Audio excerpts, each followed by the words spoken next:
Ever since Honkai Star Rail released back in April of 2023, I have been eagerly following the consistent updates Hoyoverse has made to the game.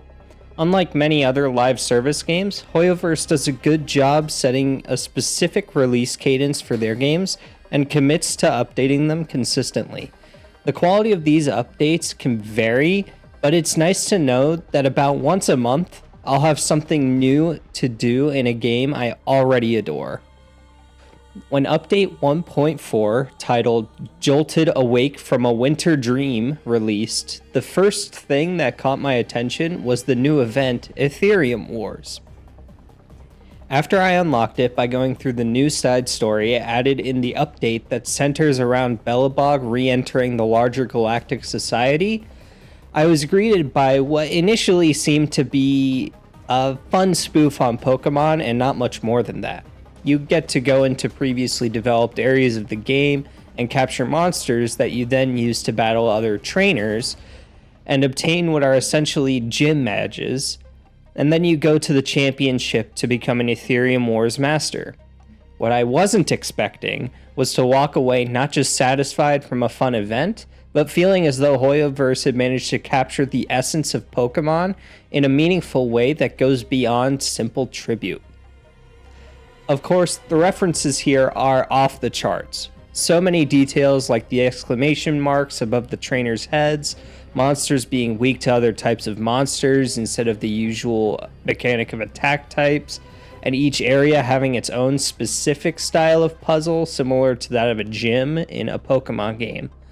It goes deeper though, from a reference to the guy who says, "The power of science is amazing" at the beginning of every mainline Pokemon game, to the guide of the event being named Giovanni and a Team Rocket equivalent being thrown into the mix.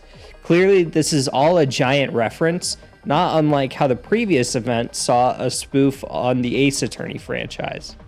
However, this all wouldn't be cause for so much praise. The production value is extremely high, and the new combat mechanics are fun as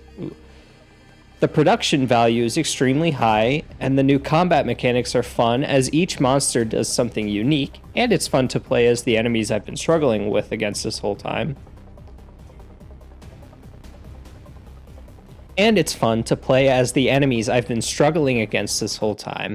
But none of that is why I think this event is special.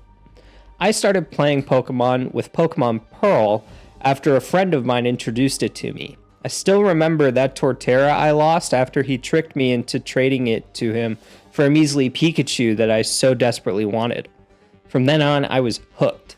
I've played every mainline entry once, and though I have various opinions on each individual game, I tend to look back extremely fondly on 3 games specifically: Platinum, Heart Gold and Soul Silver, and the Black and White duology.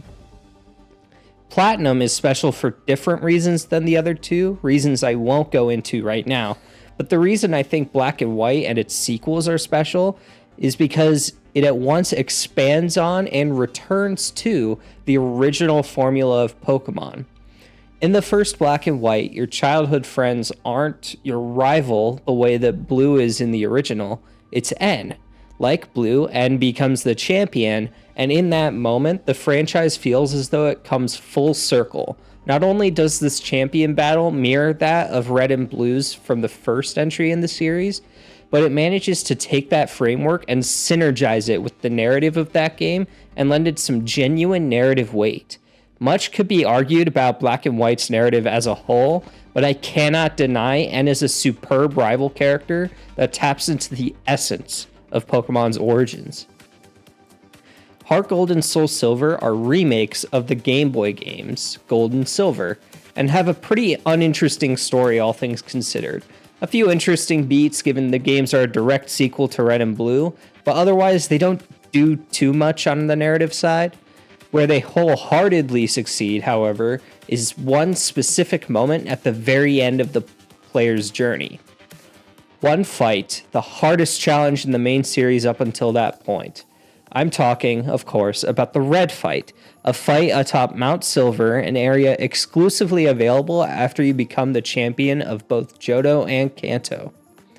Red doesn't say anything, his dialogue being exclusively grumbles in the form of ellipses, confirming in some way that he is a representative of the player character from Red, Blue, and Yellow. He boasts a monstrous team of Pokemon who are all level 80 plus, and is one of the few challenges in the series that feels like a real accomplishment to overcome. Similar fights have cropped up, such as the Cynthia battle in Black and White, but the presentation of the fight helps it remain at the top of every individual battle in the Pokemon franchise. Honkai Star Rail recognizes Pokemon's strengths and plays to them spectacularly. Topaz, who is introduced in this update, serves as the side story's antagonist, if an overall benevolent one. She also serves as the champion, so to speak, as she is the final fight of the tournament of Aetherium Wars. In this way, the game is able to use the history the player has built with her and bring that to the fight. While the championship is low stakes compared to the main narrative of Star Rail, and even the companion quest added in 1.4, this battle does feel earned and is a satisfying payoff to the side story.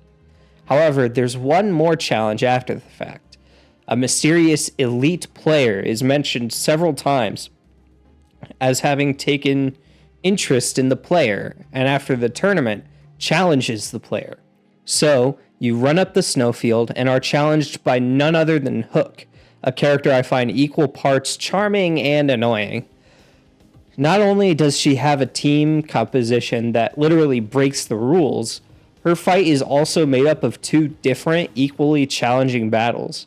At the beginning of the fight, she speaks in nothing but ellipses, but slowly she transitions into acting closer to her initial characterization. And the ending, where she revealed not to be sad that she lost, but just happy to see the Trailblazer again, is truly sweet and a heartwarming ending to the saga. Even if it weren't a massive reference to the Red fight at the end of Gold and Silver, it would still be satisfying due to the amazing job the devs did to build up this moment. Of course, Star Rail is working with a few advantages. The event isn't a whole game sold at full price, it's free to all players who have reached that point in the narrative, so it faces less scrutiny as a result. It's also working mostly with characters who have been established outside of this event, meaning the player has already formed a connection with at least some of them, unlike Pokemon, which usually has to establish new characters for each subsequent game that releases. Still, as a Pokemon fan, I was awestruck at how this event managed to capture the spirit of Pokemon, not just in the gameplay mechanics, but also the narrative design. It lent true weight to the battles in a way I have felt most modern Pokemon games don't manage. Not only was this event spectacular, it sets the bar for future events in a way that only excites me, even if we only get one of this scale every year or so. Thanks for watching. This was kind of an experiment to see, if I want to return to Star Rail.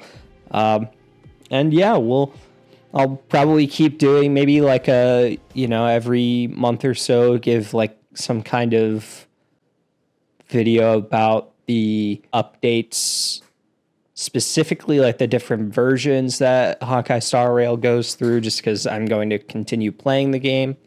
And yeah, thanks for watching. Remember to like and subscribe, and I'll see you in the next video. Bye. You've got no chance.